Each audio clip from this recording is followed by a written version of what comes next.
Suspect summary as reported. A giant rat at large, armed, extremely dangerous. Do not engage. Oh, hello!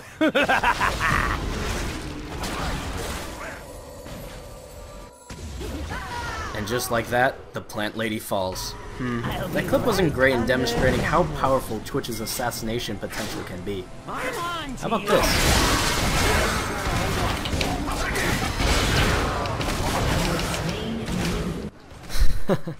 How's that for a surprise? A nice invisible gank to the face, and there's nothing you can do about it.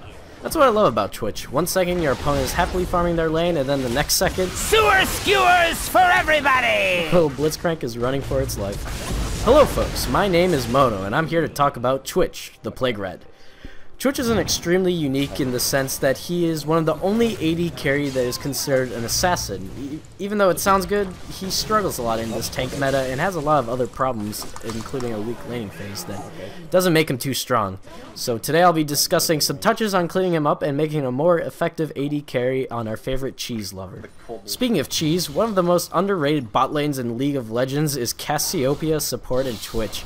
Twitch's passive Deadly Venom procs Cassio's half-second cooldown on her Twin Fang, which makes the lane a highly pressured kill lane that is a lot of fun to play, admittedly. The lane works really well against opponents who don't have much sustain, like this Nautilus and Callista here. Oh my god. However, you really lack the CC you kinda need in team fights. So, like, Cass's ult's pretty good, but, I mean, it's sort of cheese. I don't know. It can work if you're good. Although Cassiopeia and Twitch can work well together in lane, the Snake is not the best support for Twitch to play with. And no, Katarina support is not the best support to have on your team either. I guess having a fed cat isn't a bad thing.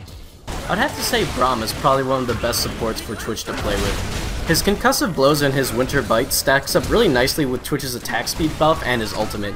He can also compensate for Twitch's lack of mobility by shielding him and if the enemy lane is being aggressive. Sustain supports are pretty good as long as you don't take poke. Someone like Sona, Jenna, Bard's in a pretty good place right now, so I would say Twitch Bard is a really strong lane. They also help him get through his weak laning phase, but what is this weak laning phase we keep hearing about? Well, if you've been on the League subreddit the past few weeks, you've probably seen at least one post saying how Twitch is really weak and he's in a bad spot at the moment. I feel like there are several different reasons why he isn't picked often, and one of them is his kit. I'm assuming anyone watching this knows what Twitch does and has at least a general sense on what his abilities do, so I'm not going to explain them in detail, more like explain his kit as a whole.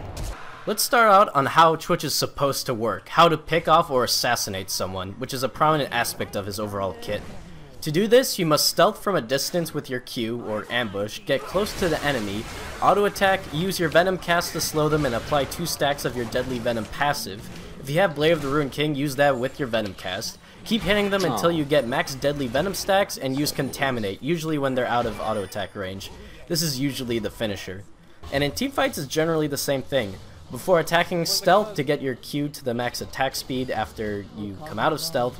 Pop your ulti and attack as much as you can. Use W if they're in the front line. You probably want to pop Ghostblade as well. And then use E to finish off your enemies. Seems like a pretty straightforward kit design. However, there's a lot of issues with the kit like that.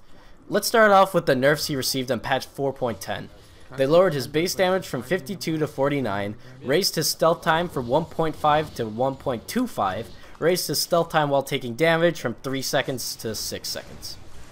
The changes Riot made on that patch towards Twitch were aimed at toning down his early game but keeping his late game strength. And the Q change was really big. Having his Q go from 1.25 to 1.5 is pretty big itself, but not a huge deal. However, from 3 seconds to 6 seconds is really big. If you take 1 tick of damage while you're in stealth, you have to wait 6 seconds in order to get that back. It feels really clunky and overall really hurts his kit.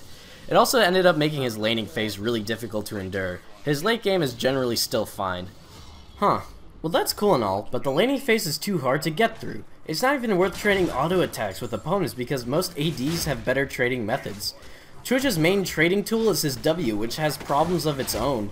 You use W, which stacks 2 Deadly Venom stacks, try an auto attack, if not then just use Contaminate. It's a weaker trading tool than most ADs, for example Kate Q and Callista Pierce. That's also something worth noting. The meta is just not in Twitch's favor whatsoever. We're playing in a meta where tanky frontliners and poke comps are abundant. Not to mention Ruglaive junglers like Nidalee always threatening you with spears. It's even less of an incentive to play AD carry. So why play a weak laning phase AD when you could play something that can adapt better to the meta? Why even play Twitch? Oh my god. It's okay, my team's dead. That's why. And I turned the audio down for your viewing pleasure. That Penta was mine. I play Twitch because he is a team-fighting monster. His ultimate is the shining light of a champion who doesn't have much going for him.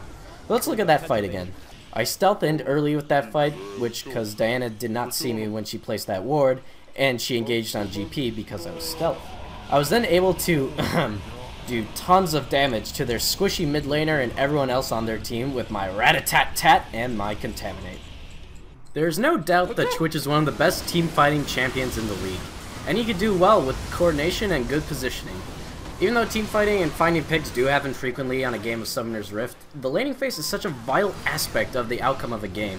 When it's so difficult to get through, players often do not want to pick the rat when there are better champions who still do well out of laning phase. So here are some changes I have that could help. This change here is aimed at improving his poke and trades in the laning phase, for I feel like this buff will at least make laning a bit more powerful and still not make it too strong. It has to do with his W, Venom Cast. Right now it has a 25% slow with 1 point in it and scales 5% each time you put a point. I suggest buffing Venom Cast by having a 35% slow with 1 point in it and then having it scale by 5%, leveling it up. Since only one of the ways Twitch can safely poke in lane is throwing his W and then Eing, having a slow increase will allow him to get an auto attack or two in there for allowing stronger trades. I'm personally not very good at coming up with ideas to buff or nerf champions, but I have played Twitch a lot and I do think he's a solid pick for AD carry at the moment. The meta just makes it a lot harder for him. After all, if you can get enough kills in the mid game, you become all powerful. Oh my god.